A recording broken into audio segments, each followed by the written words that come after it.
Direct News TV. May 22, 2024. Vietnam's rubber stamp parliament has approved Public Security Minister To Lam as the country's new president after a major anti-corruption campaign forced his predecessor to resign.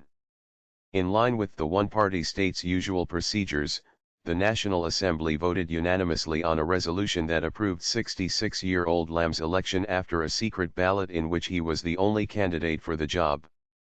The vote followed his nomination by the ruling Communist Party last week.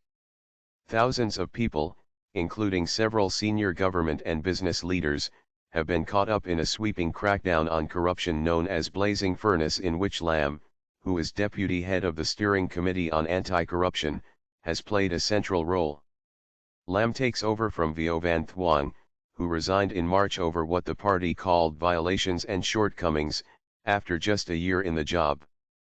The next month the National Assembly chairman also resigned over violations and shortcomings. Analysts have said that Lam, who is deputy head of the Steering Committee on Anti-Corruption, has weaponized its investigations to take down his political rivals. In his first remarks after being confirmed as president, he told Parliament that he would resolutely and persistently continue the fight against corruption. Stepping stone. The state president holds a largely ceremonial role but is one of the country's top 4 political positions, the so-called 4 pillars. The others are the party chief, the prime minister and the parliament speaker. Carl Thayer, emeritus professor and Vietnam expert at the Australian Defence Force Academy in Canberra, said the election should restore some calm, albeit temporarily. Aging party chief Nguyen Phu Trong's third 5-year term ends in 2026, or earlier if he steps down before his mandate expires. To Lam could use his position as one of the 4 pillars as a stepping stone to become general secretary, said Thayer, referring to the party chief job. With the elevation to the office of president, it becomes clear that there are more ambitions for To Lam than retirement, said Florian Feyerabend, the representative in Vietnam for Germany's Konrad Adenauer Foundation, a think tank, noting the position could be a launchpad to secure his position as party chief. Feyerabend said continued infighting was the modus operandi of the system and was likely to continue until Nguyen Phu Trong's successor was chosen.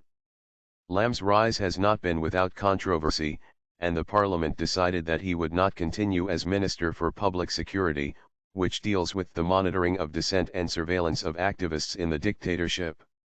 Rights campaigners say the government has in recent years stepped up a crackdown on civil society groups, and the Vietnam-focused rights organization the 88 Project says 200 activists are currently in prison. No longer at the helm of the Ministry of Public Security, Lam may be in a weaker position to take down Pham Minh Chinh, the Prime Minister and only other contender for General Secretary, said Zachary Abuza, a professor at the National War College in Washington. Lam also drew anger in Vietnam in 2021 when celebrity chef Nusret Ghaky, known as Salt Bae, uploaded a video of Lam eating a gold-encrusted steak at his London restaurant, while Vietnam was under COVID-19 lockdown. The video went viral before the Turkish chef removed it. A noodle seller who later posted a video imitating Salt Bae by sprinkling herbs on noodle soup was sentenced to 5 years in prison for anti-state propaganda. My name is Kingsley. Please like, share, subscribe and hit that notification bell so you can be the first to be notified whenever we post. You won't regret it.